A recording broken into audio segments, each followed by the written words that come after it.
जय श्री हरि और स्वागत है आप सभी श्रोताओं का स्पिरिचुअल कथा 1111 में, जहां हम आपको प्राचीन पुराणों की दुर्लभ और पावन कथाओं से जोड़ते हैं। आज हम लेकर आए हैं स्कंद पुराण के अध्याय 22 की यह विशेष जानकारी, जिसमें श्रावण मास में संकष्ट हरण व्रत की विधि, उसकी महिमा और कथा का सुंदर वर्णन किया गया है। इस व्रत को करने से सभी प्रकार के संकट, दुख और बाधाएं दूर होती है और जीवन में सुख, शांति एवं समृद्धि का आगमन होता है। श्रावण माह महात्म्य 22वां अध्याय। श्रावण मास में किए जाने वाले संकष्ट हरण व्रत का विधान। ईश्वर बोले, हे मुनि श्रेष्ठ, श्रावण मास में कृष्ण पक्ष की चतुर्थी तिथि के दिन सभी वांछित फल प्रदान करने वाला संकष्ट हरण नामक व्रत करना चाहिए। सनत कुमार बोले, किस विधि से यह व्रत किया जाता है? इस व्रत में क्या करना चाहिए? किस देवता का पूजन करना चाहिए और इसका उद्यापन कब करना चाहिए? उसके विषय में मुझे विस्तार पूर्वक बताइए। ईश्वर बोले, चतुर्थी के दिन प्रातः उठकर दंत धावन करके इस संकष्ट हरण नामक शुभ व्रत को करने के लिए यह संकल्प ग्रहण करना चाहिए। हे देवेश, आज मैं चंद्रमा के उदय होने पर निराहार रहूंगा और रात्रि में आपकी पूजा करके भोजन करूंगा। संकट में मेरा उद्धार कीजिए। हे ब्रह्मपुत्र, इस प्रकार संकल्प करके शुभ काले तिलों से युक्त जल से स्नान करके आनिक कृत्य संपन्न करने के बाद गणपति की पूजा करनी चाहिए। बुद्धिमान को चाहिए 3 मासे अथवा उसके आधे परिमाण अथवा 1 मासे सुवर्ण से अथवा अपनी शक्ति के अनुसार सुवर्ण की प्रतिमा बनाए। सुवर्ण के अभाव में चांदी या तांबे की भी प्रतिमा सुख पूर्वक बनाए।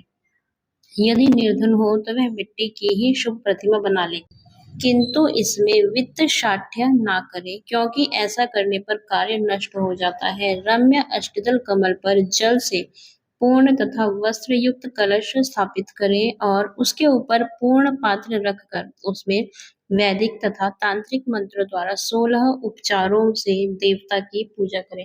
हे विप्र, तिल युक्त 10 उत्तम मोदक बनाएं। उनमें से 5 मोदक देवता को अर्पित करें और 5 मोदक ब्राह्मण को प्रदान करें। भक्ति भाव से उस विप्र की देवता की भांति पूजा करें और यथाशक्ति दक्षिणा देकर यह प्रार्थना करें, हे विप्र वरी, आपको नमस्कार है। हे देव, मैं आपको फल तथा दक्षिणा से युक्त 5 मोदक प्रदान करता हूँ। हे द्विज श्रेष्ठ, मेरी विपत्ति को दूर करने के लिए इसे ग्रहण कीजिए। हे विप्र रूप गणेश्वर, मेरे द्वारा जो भी न्यून, अधिक अथवा द्रव्यहीन कृत्य किया गया हो, वह सब पूर्णता को प्राप्त हो। इसके बाद स्वादिष्ट अन्न से ब्राह्मणों को प्रसन्नता पूर्वक भोजन कराएं। उसके बाद चंद्रमा को अर्घ्य प्रदान करें। उनका मंत्र प्रारंभ से सुनिए। हे क्षीर सागर से प्रादुर्भूत, हे सुधारूप, हे निराकार, हे निशाकर, हे गणेश की प्रीति को बढ़ाने वाले, मेरे द्वारा दिए गए अर्घ्य को ग्रहण कीजिए। इस विधान के करने पर गणेश्वर प्रसन्न होते हैं और वांछित फल प्रदान करते हैं। अतः इस व्रत को अवश्य करना चाहिए। इस व्रत का अनुष्ठान करने से विद्यार्थी विद्या प्राप्त करता है, धन चाहने वाला धन पाता है, पुत्र की अभिलाषा रखने वाला पुत्र प्राप्त करता है, मोक्ष चाहने वाला उत्तम गति प्राप्त करता है, कार्य की सिद्धि चाहने वाले का कार्य सिद्ध हो जाता है और रोगी रोग से मुक्त हो जाता है। विपत्तियों में पड़े हुए व्याकुल चित्त वाले, चिंता से ग्रस्त मन वाले तथा जिन्हें अपने स्वजनों का वियोग हो गया हो, उन मनुष्यों का दुख दूर हो जाता है। यह व्रत मनुष्यों के सभी कष्टों का निवारण करने वाला, उन्हें सभी अभीष्ट फल प्रदान करने वाला, पुत्र पौत्र आदि देने वाला तथा सभी प्रकार की संपत्ति प्रदान करने वाला है। ओम नमो हेरंबाय मद मोहिताय संकष्टस्य निवारणाय स्वाहा को बोलना चाहिए। बुद्धिमान व्यक्ति को चाहिए कि इंद्र आदि लोकपालों की सभी दिशाओं में पूजा करे। अब मैं मोदकों की दूसरी विधि आपको बताता हूँ।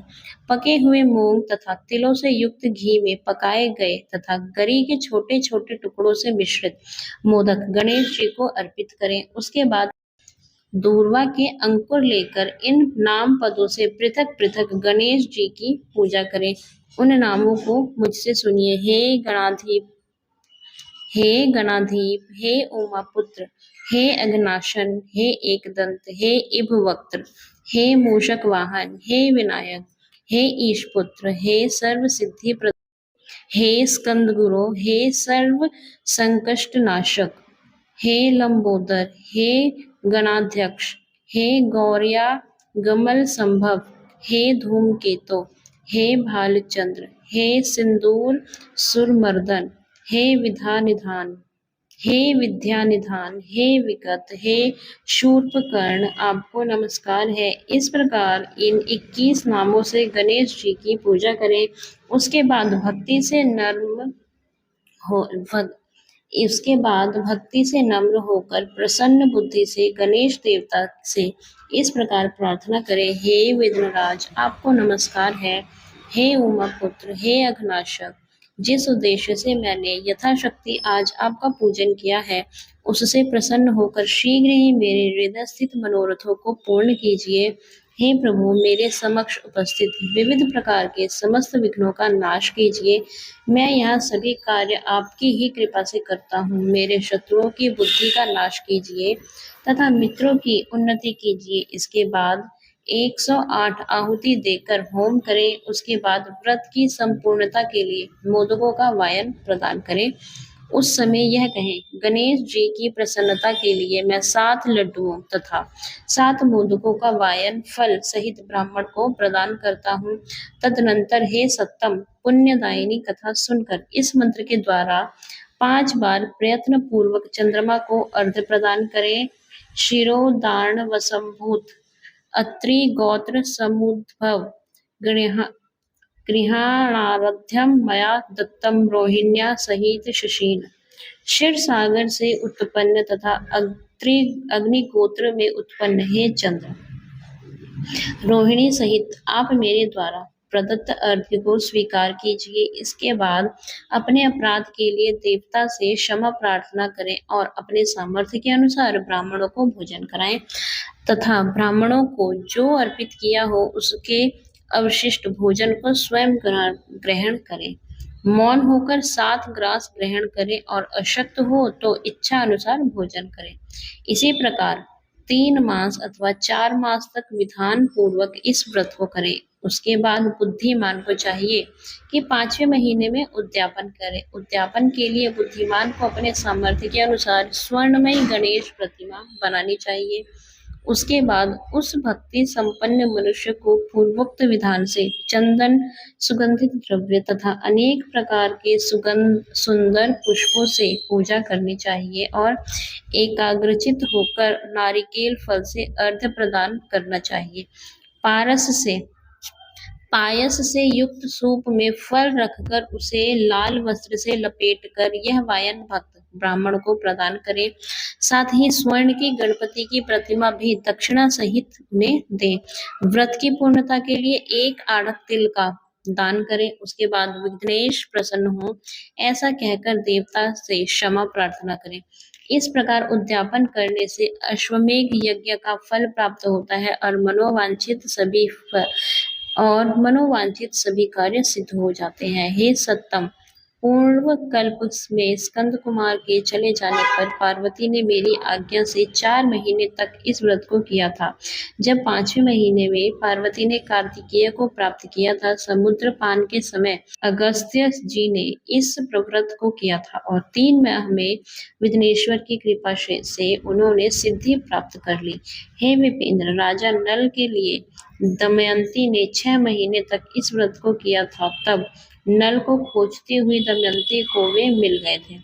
जब चित्रलेखा अनिरुद्ध को बाणासुर के नगर में ले गई थी, तब वह कहाँ गया और उसे कौन ले गए, यह सोचकर प्रद्युम्न व्याकुल हो गए। उस समय प्रद्युम्न को पुत्र शोक से पीड़ित देखकर रुक्मिणी ने प्रेम पूर्वक उससे कहा, हे पुत्र, मैंने जो व्रत अपने घर में किया था उसे मैं बताती हूँ, इसे ध्यान पूर्वक सुनो। बहुत समय पहले जब राक्षस तुम्हें उठा ले गया था, तब तुम्हारी वियोगजन्य दुख के कारण मेरा हृदय विदीर्ण हो गया था। मैं सोचती थी कि मैं अपने पुत्र का अति सुंदर मुख कब देखूंगी। उस समय अन्य स्त्रियों के पुत्रों को देखकर मेरा हृदय विदीर्ण हो जाता था कि कहीं अवस्था साम्य से यह मेरा ही पुत्र तो नहीं। इसी चिंता में व्याकुल हुए मेरे अनेक वर्ष व्यतीत हो गए। जब देवयोग से लोमश मुनि मेरे घर आए, उन्होंने सभी चिंताओं को दूर करने वाला संकष्ट चतुर्थी का व्रत मुझे विधि पूर्वक बताया और मैंने 4 महीने तक इसे किया। उसी के प्रभाव से तुम शंबरासुर को युद्ध में मारकर आ गए थे। अतः हे पुत्र, इस व्रत की विधि जानकर तुम भी इसे करो, उससे तुम्हें अपने पुत्र का पता चल जाएगा। हे विप्र, प्रद्युम्न ने यह व्रत करके गणेश जी को प्रसन्न किया। तब नारद जी ने जब तब नारद जी से उन्होंने सुना कि अनिरुद्ध वाणासुर के नगर में है। इसके बाद वाणासुर के नगर में जाकर उससे अत्यंत भीषण युद्ध करके और संग्राम में शिव सहित वाणासुर को जीतकर पुत्र वधु सहित अनिरुद्ध को प्रद्युम्न घर लाए थे। हे मुने, इसी प्रकार अन्य देवताओं तथा असुरों ने भी विघ्नेश की प्रसन्नता के लिए यह व्रत किया था। हे सनत कुमार, इस व्रत के समान सभी सिद्धियां देने वाला इस लोक में कोई भी व्रत, तप, दान और तीर्थ नहीं है। बहुत कहने से क्या लाभ, इसके तुल्य कार्य सिद्धि करने वाला दूसरा कुछ भी नहीं है। अभक्त, नास्तिक और तथा शठ को इस व्रत का उपदेश नहीं करना चाहिए, अपितु पुत्र, शिष्य, श्रद्धालु तथा सज्जन को इसका उपदेश करना चाहिए। हे विप्रर्षि, हे धर्मिष्ठ, हे विधि नंदन, तुम मेरे प्रिय हो तथा लोकोपकार करने वाले हो, अतः मैंने तुम्हारे लिए इस व्रत का उपदेश किया है। इस प्रकार श्री स्कंद पुराण के अंतर्गत ईश्वर सनत कुमार संवाद में श्रावण मास महात्म्य में चतुर्थी व्रत कथन नामक 22वां अध्याय पूर्ण हुआ।